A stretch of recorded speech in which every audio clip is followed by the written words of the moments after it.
This channel does not promote any violent, harmful, or illegal activities. All content provided by this channel is meant for an educational purpose only. নমস্কার, দেখছেন টিভি9 বাংলা। আপনাদের সঙ্গে রয়েছে আমি শুভজিৎ মিত্র। আর এই মুহূর্তের একটা বড় খবরের দিকে নজর রাখতে হচ্ছে। পরীক্ষা নিয়ে রাজ্য সরকারের সঙ্গে সরাসরি সংঘাতে কলকাতা বিশ্ববিদ্যালয় কর্তৃপক্ষ। বড় খবর, এই মুহূর্তের বড় খবর, পরীক্ষা নিয়ে রাজ্য সরকারের সঙ্গে সরাসরি এবার সংঘাতে কলকাতা বিশ্ববিদ্যালয় কর্তৃপক্ষ। 28 আগস্ট স্নাতকের পরীক্ষায় অনড় রয়েছেন ভারপ্রাপ্ত উপাচার্য শান্তা দত্ত। এর আগে অবশ্য তার মনোভাব এমনটাই তিনি প্রকাশ করেছিলেন।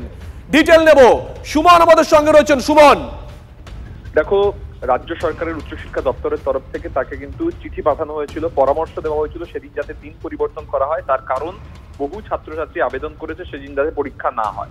পাশাপাশি তৃণমূল ছাত্র পরিষদের তরফ থেকে সেখানে বিক্ষোভ দেখানো হয়। কিন্তু উপাচার্য অনড় রয়েছেন, একরোখা রয়েছেন যে কোনো রাজনৈতিক দলের অনুষ্ঠানের জন্য পরীক্ষা চেঞ্জ করা যাবে না। আজকে সিন্ডিকেট বৈঠক ছিল, সেখানে রাজ্য সরকারের প্রতিনিধি তথা উচ্চশিক্ষা দপ্তরের প্রতিনিধি প্রত্যেকে মিলে কিন্তু বলেন যে পরীক্ষার দিন পরিবর্তন করুন। কিন্তু উপাচার্য পরিষ্কার জানিয়ে দিয়েছেন কোনোভাবেই কিন্তু দিন পরিবর্তন করা যাবে না। যেদিন পরীক্ষা হওয়ার কথা অর্থাৎ 28 আগস্ট সেদিনই পরীক্ষা হবে। এবং তারপরে কিন্তু উচ্চশিক্ষা দপ্তরের তৎপরতা শুরু হয়েছে। আমরা যেটা জানতে পারছি, উচ্চশিক্ষা দপ্তর কিন্তু কড়া পদক্ষেপ করতে চলেছে উপাচার্যের বিরুদ্ধে। সুমন, আরেকটা বিষয়, এক্ষেত্রে যেহেতু রাজ্য শিক্ষা দপ্তরের আর্জি কর্তৃপক্ষ মানলো না, একদম ছোট করে কোনো নিয়ম আছে কি যে রাজ্য সরকারকে কারণটা দেখাতে হবে লিখিতভাবে যে কেন কর্তৃপক্ষ মানলো না এটা?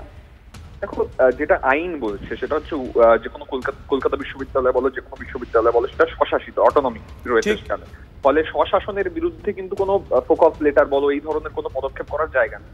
তবে যেটা উচ্চশিক্ষা দপ্তর সূত্রে আমরা জানতে পারছি যে মুখ্যমন্ত্রীর অনুরোধ ছিল, রাজ্যের সর্বোচ্চ পদাধিকারীর অনুরোধ, সেই অনুরোধ কোথাও কিন্তু রাখা যেত, এটা উচ্চশিক্ষা দপ্তর মনে করছে। তার কারণ উচ্চশিক্ষা দপ্তর তারা দাবি করছে তারা কিন্তু কখনোই বিশ্ববিদ্যালয়ে হস্তক্ষেপ করে না। সেক্ষেত্রে এই অনুরোধটা রাখা যেত, যেহেতু তিনি রাখেননি তাই নির্ধারিত নিয়ম মেনে পদক্ষেপ করা হবে। ধন্যবাদ সুমন। উপাচার্য কি বলেছেন শোনাই একবার। হায়ার এডুকেশন থেকে রিকোয়েস্ট আসতে থাকে।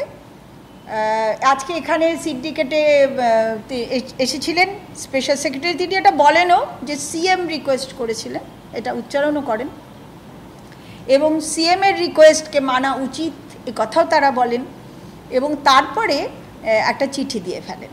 কিন্তু হাউস সর্বসম্মতিক্রমে ওই 28 আগস্টের পরীক্ষার ডেটটাকে ওই জায়গাতেই রেখেছে। 30,000 ছাত্রছাত্রী যারা অলরেডি রুটিন পেয়ে গেছে হাতে, তারা তাদের মতন করে মানসিক একটা প্রস্তুতি দরকার হয়তো বাচ্চাদের, সেই প্রস্তুতি তারা অলরেডি নিয়ে ফেলেছে। কিছু ছাত্রের জন্য আমরা ব্যাপক ছাত্রদের এই জায়গায় নিয়ে যেতে পারি না, তারা পরীক্ষা দেবে, সেই জায়গায় তারা মানসিকভাবে প্রস্তুতি নিয়েছে। আমরাও ডেটটাকে, ঘোষিত ডেটটাকে ঠিক রেখেছি।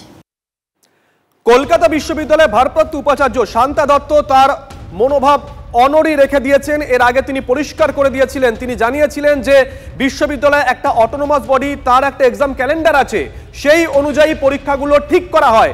কোনো রাজনৈতিক দলের কোনো আবেদন বা কোনো দাবিতে কোনো মতেই যে পরীক্ষার দিন তিনি পাল্টাবেন না, প্রথম থেকেই তিনি জানিয়ে এসেছিলেন।